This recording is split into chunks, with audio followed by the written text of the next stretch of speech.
안녕하세요. 이번에 저희가 함께 깊이 파고 들어볼 주제는 바로 중국 절강성입니다. 저희에게 보내주신 홍역사상을 찾아서라는 답사보고서를 받아보고 정말 흥미로웠어요. 보통 중국 역사하면 베이징이나 서안 이런 곳들을 떠오르는데 이 절강성이란 곳은 중국의 가장 혁신적인 사상과 깊은 정신문화가 태동한 곳이더라고요. 맞아요. 이 보고서는 단순한 여행기가 아니죠. 절강성이라는 공간이 어떻게 그런 역사적인 아이디어들을 잉태할 수 있었는지 그 비밀을 파헤치는 여정과도 같아요. 항주의 전설적인 풍경부터 소흥의 그 치열했던 역사, 그리고 보타산과 천태산의 깊은 불교적 성찰까지 각 장소들이 하나의 거대한 질문에 대한 단서가 되어주죠. 그 질문이라면 바로 무엇이 절강성을 이토록 특별하게 만들었는가 이거겠죠? 좋습니다. 보고서의 여정을 따라가면서 그 답을 한번 찾아보죠. 첫 번째 단서가 숨어있는 곳, 항주부터 시작해 볼까요? 보고서를 보니까요, 이 항주라는 이름부터가 벌써 이 도시의 정체성을 딱 보여주더라고요. 그렇죠. 항주의 항자다 원래는 배항, 황자와 통용되던 글자예요. 두 가지 의미가 겹쳐 있는데 하나는 지리적인 배경입니다. 경항대운하의 남쪽 끝이자 거대한 전단강이 바다와 만나는 그야말로 물류의 중심지였거든요. 말 그대로 배가 오가는 곳. 네, 또 하나는 신화적인 배경인데요. 중국 최초의 왕조로 알려진 하나라의 우왕이 홍수를 다스릴 때 이곳에 배를 대고 정박했다는 전설이 있어요. 시작부터 물과 교통이라는 키워드를 품고 있는 도시인 셈입니다. 물류의 중심지였다는 건 그만큼 사람과 물자, 그리고 사상이 정말 활발하게 오갔다는 뜻이겠네요. 그러다 남송시대에는 아예 수도가 되면서 역사의 중심에 서게 되고요. 그 유명한 정강의 변이라는 사건 때문이었죠. 네, 맞습니다. 1127년에 북방 여진족의 금나라가 북송의 수도를 함락시켜 버린 거예요. 황제 부자를 포로로 잡아간 정말 중국 역사상 최악의 치욕으로 꼽히는 사건입니다. 와, 이때 살아남은 황족이 남쪽으로 피난 와서 임시로 정한 수도가 바로 항주였어요. 그런데 이 임시 수도가 무려 150년이나 이어지면서 남송의 역사가 됩니다. 어떻게 보면 나라를 잃은 슬픔과 불안함 속에서 시작된 도시군요. 그런데 또 보고서를 보면 그 이전 춘추 시대에는 오나라와 월나라가 여기서 그야말로 혈투를 벌였잖아요. 오월동주나 와신상담 같은 고사성어의 배경이 된 도시의 시작부터가 굉장히 드라마틱하네요. 맞습니다. 그래서 항주는 그냥 아름다운 도시가 아니라 뭐랄까 영화로운 역사와 처절한 역사가 공존하는 곳이에요. 그런 복잡한 감수성이 영운사, 링인사 같은 사찰에도 배어 있죠. 신령이 숨어있는 곳이라는 이름부터가 정말 신비로운데요. 창곤설화가 아주 재미있더라고요. 인도에서 산봉우리가 날아왔다는 이야기 말이에요. 네. 동진시대 인도 승려 해리가 이곳의 산세를 보고 이곳은 신성과 신령들이 숨어 사는 곳이다 라며 감탄해서 지은 이름이에요. 그가 사찰 앞에 비례봉을 가리키면서 이건 인도 영취산의 작은 봉우리인데 어찌하여 여기까지 날아왔는가? 라고 말했다는 거죠. 보토 사람 같으면 저 스님이 더위를 드셨나 했을 것 같은데요. 당연히 사람들이 믿지 않았죠. 그러자 해리 스님이 바위 틈에 사는 원숭이들을 불러내서 증명했다 이런 전설이 이어져요. 근데 이게 단순한 판타지가 아니라요. 이 사찰의 정통성을 부처님의 고향인 인도에 직접 연결하려는 아주 강력한 스토리텔링 장치라고 볼 수 있습니다. 이곳이 말하면 진짜 성지다 라고 선포하는 것과 같은 거군요. 그런 의미가 있었군요. 그렇게 지켜온 성지도 문화대혁명 때는 큰 피해를 입었다고 하니 참 안타깝습니다. 현재의 모습이 복원된 것이라니 역사의 상처를 품고 있는 셈이네요. 네, 그 상처까지도 역사의 일부로 받아들이는 거죠. 자, 이제 보고서의 다음 장소로 넘어가 볼까요? 항주가 역사와 세속의 중심이었다면 바다 건너 보타산은 완전히 다른 세계, 바로 관음 신앙의 중심지입니다. 바다 위 불국토. 와, 이 별명이 있던데 듣기만 해도 환상적이에요. 보타라카라는 이름이 티베트의 포탈라군과 어원이 같다고요? 네, 둘 다 산스크리트어 포탈라카에서 온 말입니다. 화엄경에 나오는 관세음 보살이 머무는 신비로운 섬의 이름이죠. 즉, 이곳은 살아있는 관음보살의 땅이라는 뜻을 담고 있어요. 아, 그렇군요. 그럼 여기서 관세음 보살이 어떤 분인지 잠깐 짚고 가면 좋을 것 같아요. 세상의 소리를 살핀다는 뜻은 알겠는데 이게 구체적으로 어떤 의미인가요? 아주 좋은 질문이에요. 관세음 보살은 일종의 영적인 응급 구조대원이라고 생각하면 쉽습니다.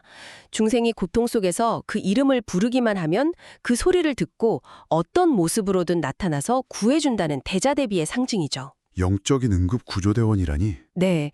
그래서 중생의 필요에 따라 33가지 다른 모습으로 나타난다고도 하고요. 비유가 귀에 쏙 들어오네요.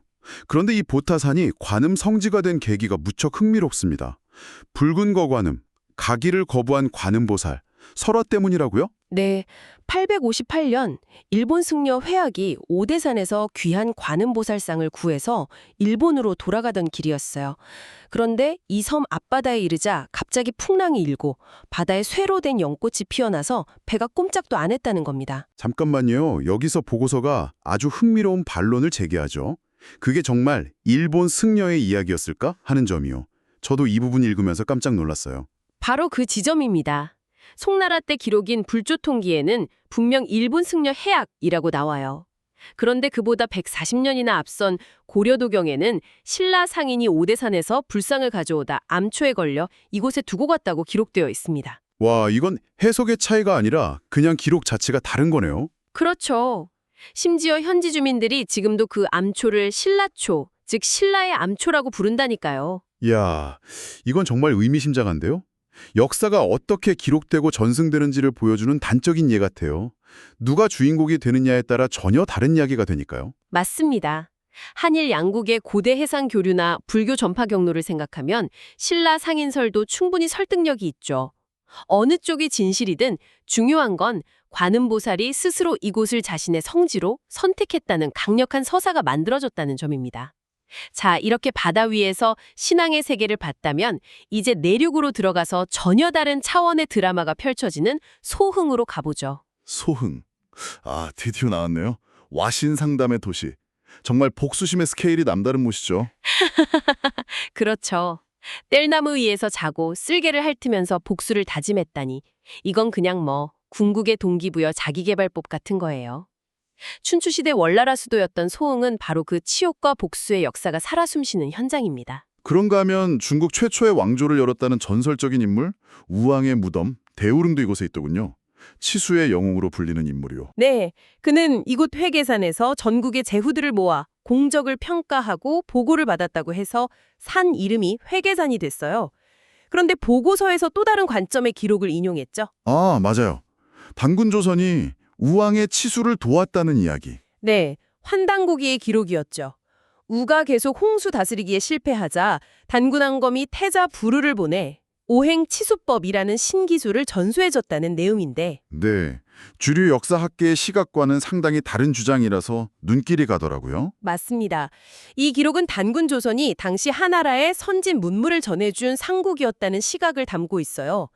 이런 다양한 관점의 기록들을 비교하며 읽는 것이 역사를 입체적으로 이해하는데 큰 도움이 됩니다. 소흥은 이런 거대한 역사뿐 아니라 예술과 풍류의 도시이기도 했죠. 바로 서해의 성인, 왕이지 때문에요. 아, 난정서. 천하제일행소라 불리는 바로 그 작품이 탄생한 곳이 난정이군요. 흐르는 물에 술잔을 띄우고 시를 짓는 곡시유상 놀이를 했다는 장면은 상상만 해도 정말 운치 있어요. 신라의 포석정이 바로 그 문화를 받아들인 것이라고요? 네, 바로 그 풍류입니다. 당대 최고의 지성 41명이 모여서 즉석에서 시를 짓고 왕이지는 그 시집의 서문을 살짝 취한 상태에서 단숨에 써내려갔는데 그게 역사에 남을 걸작이 된 거죠. 이야, 재미있는 건 나중에 왕이지가 술이 깨서 수십 번 다시 써봤지만 그때 그 필치가 다시는 안 나왔다고 해요. 예술이라는 게 정말 그런 경지가 있나 봐요. 계산되지 않은 순간에 터져나오는 영감 같은 것. 그런데 이 보고서의 핵심은 소흥이 낳은 사상가들로 넘어가는 부분인 것 같아요. 여기서부터 절강성의 진짜 저력이 드러나는 느낌이었습니다. 양명학을 창시한 왕양명부터 시작되죠? 네, 왕양명은 마음이 곧 이치다, 심증리라는 당시로서는 정말 혁명적인 사상을 내놓습니다. 이걸 좀 쉽게 풀어보면 진리는 저 멀리 책 속에 있거나 성현의 말씀에만 있는 게 아니라 바로 당신 마음속에 있다는 뜻이에요. 듣기에는 참 좋은데 이게 왜 그렇게 혁명적인 생각이었을까요? 당시의 주류였던 주자학은 경물치지, 즉 세상 만물의 이치를 하나하나 탐구해서 알매 이르러야 한다고 봤어요.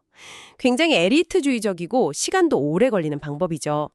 그런데 왕양명은 그럴 필요 없다. 네 안에 있는 선천적인 도덕적 알, 즉 양지를 되찾기만 하면 된다고 말한 겁니다. 아, 이건 마치 진리를 찾아 에베레스트를 등반할 필요 없어. 네 뒷산에 올라가도 돼라고 말한 것과 같은 충격이었죠. 와, 그 비유를 들으니 확실히 와닿네요. 지식의 패러다임을 바꾼 거군요. 그런데 조선의 대학자 율곡 이이는 이 양명학을 굉장히 강하게 비판했다고요? 네, 율곡은 주자학의 입장에서 양명학의 약점을 날카롭게 파고들었어요.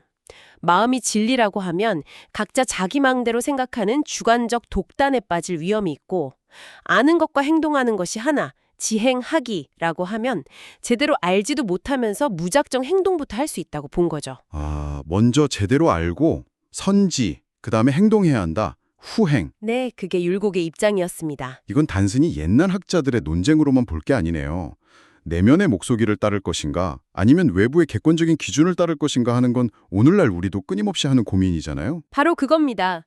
그리고 소흥은 왕양명 같은 내면의 혁명가뿐 아니라 황종의처럼 외부 세계의 혁명을 꿈꾼 사상가도 배출했어요. 그는 명나라가 왜 망했는지를 처절하게 분석하면서 천하의 주인은 백성이고 군주는 손님일 뿐, 민주균객이라는 주장을 펼칩니다. 소양의 계몽주의보다 100년이나 앞선 생각이었더니 정말 놀랍네요. 그렇죠. 그런데 이렇게 거대한 담론 속에서 보고서는 또 지극히 인간적인 이야기를 꺼내죠. 바로 시인 유규의 사랑 이야기입니다. 아, 시몬에서의 그 애절한 사랑 이야기요. 저도 정말 인상 깊게 읽었습니다. 네, 거대한 역사와 사상의 흐름 속에서도 결국 인간의 삶은 사랑과 이별 같은 개인적인 서사로 채워진다는 걸 보여주죠. 어머니의 반대로 헤어진 아내를 몇 년 뒤 우연히 마주치고 담벼락에 시를 남겼다는 이야기. 이처럼 소흥이라는 도시는 국가의 흥망, 철학적 논쟁, 그리고 애틋한 사랑 이야기가 모두 한데 얽혀있는 아주 입체적인 공간입니다. 자, 이제 여정의 마지막, 다시 종교의 세계로 돌아가네요. 미륵신앙의 성지 설두산과 천태종의 발상지 천태산입니다.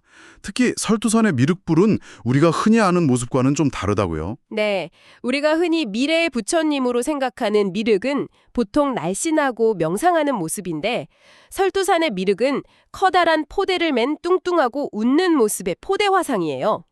이 포대 화상이 입적하면서 미륵 참 미륵이여 수많은 모습으로 세상에 나타나건만 사람들이 알아보지 못하네 라는 말을 남겨 자신이 미륵의 화신임을 밝혔다고 전해집니다. 아, 가난하고 소외된 민중들 곁에서 함께 웃어주는 아주 친근한 모습의 부처님이군요. 그렇죠. 권위적인 모습이 아니라 민중의 삶 속으로 들어온 미륵의 모습이죠. 그리고 마지막으로 천태산의 국청사. 이곳은 특히 우리 역사와 인연이 정말 깊은 곳입니다. 절이 완성되면 나라가 맑아진다라는 이름부터가 남다른데요. 고구려 스님도 이곳에서 배우고 고려의 대각곡사 의천이 이곳에서 법을 구해 고려 천태종을 열었다고 하니 한국 불교의 중요한 뿌리 중 하나가 여기에 있는 셈이네요. 신라 스님들이 머물던 신라원 턱까지 있었다니 고대부터 교류가 정말 활발했나 봐요. 네. 그리고 보고서는 천태산에서 유래한 오비일학의 일화도 소개하고 있죠. 아, 까마귀 날자 배 떨어진다요? 네. 그게 단순한 속담이 아니라 우연처럼 보이는 사건 이면에 숨겨진 인과의 사슬을 꿰뚫어 본 지자대사의 이야기예요. 까마귀가 뱀을 죽게 하고 그 뱀이 돼지로 환생해 까마귀의 환생인 꿩을 죽게 하고 또 그 꿩이 사냥꾼으로 태어나 돼지를 죽이려는 그 원한의 고리를 지자대사가 끊어주었다는 법문입니다. 와, 단순한 속담인 줄 알았는데 이렇게 깊은 불교적 가르침이 담겨 있었군요. 정말 기나긴 여정이었습니다. 항주, 보타산, 소흥, 설두산, 천태산까지 이 모든 장소들을 꿰뚫는 절강성의 핵심 정신은 무엇이라고 정리할 수 있을까요? 이 여정을 통해 우리는 유교의 현실 참여 정신, 불교의 내면 성찰, 또 도교의 자연주의가 서로 대립하는 게 아니라는 걸 알 수 있었죠. 어떻게 서로 영향을 주고받으며 하나의 거대한 문화적 용광로를 형성했는지 확인할 수 있었어요. 보고서에서 언급된 삼교합일, 즉 유불선 세 가르침이 결국 하나로 통한다는 사상이 바로 절강성의 저력인 셈입니다. 아, 통합의 정신이군요. 네, 서로 다른 생각들을 배척하지 않고 그 안에서 더 큰 진리를 찾아내려는 통합의 정신이죠. 그렇군요. 결국 절강성이 수많은 혁신적인 사상가와 종교 지도자들을 배출할 수 있었던 건 바로 그 통합의 힘 덕분이었군요. 마지막으로 이 깊은 탐구를 마친 당신에게 생각해 볼 만한 질문 하나를 던지며 마무리하고 싶습니다. 보고서는 신라 최치원의 풍류도부터 조선 서산대사의 삼교규결까지 우리 역사 속에서도 유불선을 아우르려는 통합의 정신이 있었다고 말합니다. 그렇다면 온갖 정보와 다양한 가치관이 충돌하는 오늘을 살아가는 우리는 과연 우리 시대에 맞는 우리만의 풍류도를 어떻게 만들어가고 있을까요?